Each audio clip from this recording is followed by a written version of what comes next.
It's July 4, 1969, 9:45 p.m., in Benicia, California, a suburban town just south of Vallejo. The crackle of fireworks echoes in the distance as 16-year-old David Faraday and 17-year-old Betty Lou Jensen park their green Studebaker Lark on a rural road, Lakeside Drive. Suddenly, a car screeches to a halt, swerves to miss the parked vehicle, and speeds off into the night. The next morning, David Faraday's car is found abandoned, but the teenagers are nowhere to be seen. What horrors did David and Betty Lou walk into that fateful night? As we step back in time, you can almost smell the damp California air on that sweltering summer evening. The sound of laughter and music drifts from a nearby party, but the tranquility is pierced by the haunting screams of David Faraday and Betty Lou Jensen. The dim road lights cast long shadows across the deserted landscape, making it seem as though the killer is lurking just out of sight. Nearby residents report hearing a faint engine roar and screeching tires, but no one knows the full extent of the horror that unfolded on Lakeside Drive. As the minutes tick by, the sound of the partygoers' merriment only serves to highlight the sense of unease that grips the community. The 911 callers described the perpetrators as a slender, possibly Latino male with a mustache, wearing sunglasses, and sporting a distinctive Zodiac symbol on his jacket. The killer's car is an unknown model, but it's evident that he's driven off at high speed, leaving behind a gruesome crime scene. The victims, David Faraday and Betty Lou Jensen, are brutally murdered in a hail of bullets, a senseless act of violence that will soon become all too familiar in the months that follow. Their bodies are found slumped in the front seats, their dreams of a summer evening cut short by a ruthless killer. A piece of torn fabric caught in the car's rearview mirror may be the only clue to the identity of this phantom killer. Witnesses in the nearby area report hearing the sound of tires screeching and an engine roaring as the killer speeds off into the night. Others describe seeing a dark-colored sedan, possibly a Ford Galaxy or a Chevrolet Impala, speeding away from the scene. Neighbors recall seeing a man matching the killer's description lingering in the area just hours before the attack. Although no one sees the actual murder, the eerie feeling that something is amiss is palpable in the community. The residents of Benicia and Vallejo are on edge, sensing that they're living in the shadow of a serial killer. Before we go further, hit subscribe and the bell. We post new cases every single day. Let's dive into the world of the Zodiac Killer, one of the most infamous and enigmatic serial killers in American history. As we explore the twists and turns of this haunting case, we'll uncover a web of cryptic messages, code-breaking, and police investigations that will leave you on the edge of your seat. Let me take you back to the very beginning of this story. In the late 1960s, Northern California was gripped by a wave of violence and terror, as a series of seemingly unrelated murders shook the communities of Vallejo, Benicia, and Lake Berryessa. The victims all had one thing in common: they were young, vibrant, and living in the midst of the social and cultural upheaval of the times. But as the months went by, a sinister pattern began to emerge, one that would lead investigators down a path of cryptic clues and desperate attempts to crack the code of the Zodiac Killer's twisted mind. The trail of bodies began with David Faraday and Betty Lou Jensen, two teenagers with their whole lives ahead of them, brutally murdered on Lakeside Drive in Benicia. But as we delve deeper into this case, we'll uncover a far more complex and disturbing picture, one that involves multiple victims, cryptic messages, and a killer who seems to be always one step ahead of the law. We'll explore the motivations behind the Zodiac Killer's crimes, the investigations that followed, and the lingering questions that still haunt the families of the victims. Buckle up, folks, because this is going to be a wild ride. Meet Arthur Lee Allen, a seemingly ordinary man living in a modest home in Vallejo, California. He was born on June 18, 1933, making him 36 years old when his life intersected with the Zodiac Killer case. Allen worked as a convicted sex offender, and his job at the time was at the local naval base. He was married to his wife, Betty, and had a reputation in the community for being a quiet, unassuming individual. Allen also had a fascination with the occult and codes. As a naval employee, Allen's daily life involved working long hours at the base, where he often had to deal with the harsh realities of the military world. At home, Allen was reportedly a loving husband and father to his 2 children, but rumors swirled about his treatment of his daughter, Donna, who would later speak out against her father's behavior. Allen's personality was described as calm and collected, but those who knew him best said he had a dark side that he kept hidden from the public eye. Allen was known to be intelligent and had a keen interest in cryptology, which would become a crucial aspect of the Zodiac Killer's modus operandi. Outside of work, Allen enjoyed spending time with his family and playing with his beloved dogs. To many in the community, Arthur Lee Allen was a likable and relatable man, who kept to himself and never made waves. However, rumors began to circulate about Allen's past, including allegations of molestation and a subsequent conviction for child molestation. Despite these whispers, Allen continued to live a quiet life, which made him all the more sympathetic to those who knew him. It's impossible not to feel a pang of sadness for a man who seemed to be living a life of quiet desperation, yet Allen's true nature remained shrouded in mystery. As the Zodiac Killer case unfolded, Allen's reputation would become increasingly entangled with the killer's sinister activities. In the years leading up to the Zodiac Killer's reign of terror, Arthur Lee Allen's personal life was marked by a series of small changes and setbacks. His business was failing, and he was facing mounting financial pressures. As the Zodiac Killer's notoriety grew, some began to speculate that Allen might be the culprit, but Allen himself seemed oblivious to the attention.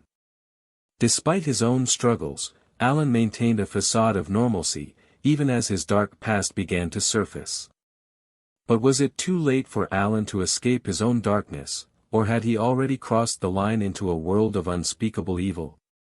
We're taking a look at one of America's most infamous unsolved serial killer cases, the Zodiac Killer. Tonight, we're focusing on the crime that would go down in history, a brutal attack on a couple walking in a secluded area on the night of December 20, 1968. The exact location was a spot just off the side of the road on Blue Rock Drive in the Berkeley Hills. A thick fog was rolling in, obscuring visibility, with temperatures well below freezing. The killer's chosen location was an ideal spot to strike, far removed from prying eyes. Now, let's set the stage for the events that led up to the crime. David Faraday and Betty Lou Jensen were both 17 years old and in love. They planned a romantic evening out, and David decided to take Betty Lou to a secluded spot to watch the stars. They parked their car at the side of the road and began to walk along the isolated dirt path that led down to a remote beach, unaware of the danger lurking nearby. Faraday had been driving and was parked with the engine running when he decided to kill time by taking a walk with his date. Jensen had been in the passenger seat but got out of the car to stretch her legs before they both decided to take a walk. It was around 9:45 p.m. when David and Betty Lou began their walk. They had been warned about a strange car that had been seen in the area earlier that night, but they didn't pay it much attention. As they walked, they heard a noise behind them but turned to see only a figure emerging from the fog. The figure quickly gained speed and shot David Faraday in the back of the head with a .22 caliber pistol. Unbeknownst to the shooter, Faraday managed to stumble forward before collapsing on the ground. The killer then turned to Betty Lou and shot her in the back, killing her instantly.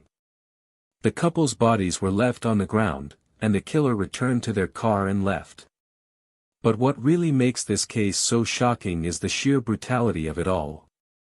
Betty Lou Jensen was shot in the back of the head with a .22 caliber pistol.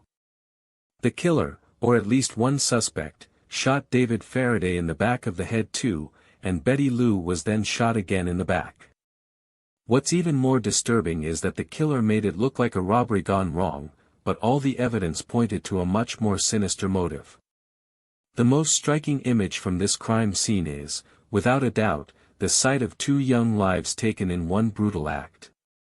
In July 1969, police in Vallejo, California, received a cryptic letter, and it was a game-changer. The letter claimed responsibility for the murder of 3 people that month, and the killer signed it with the now familiar Zodiac Killer moniker. Initially, officers dismissed the letter as a prank, but soon, a pattern began to emerge. Similar letters and gruesome crime scenes started popping up, making it clear that they were dealing with a serial killer, not a prankster. The key piece of evidence that changed everything was the infamous Vallejo cipher, sent to the San Francisco Chronicle in 1969. This cryptogram was a three-part code, consisting of 340 symbols, that held the cryptic message, "I hope you are having lots of fun in trying to catch me." Cracking the code was a top priority for investigators, as it was believed to contain essential information about the killer's identity. The cipher became a defining characteristic of the Zodiac Killer's modus operandi. Experts were baffled by the complex code, and despite numerous attempts, it remained unbroken for decades. The code still remains one of the most infamous unsolved mysteries in the history of the Zodiac Killer case.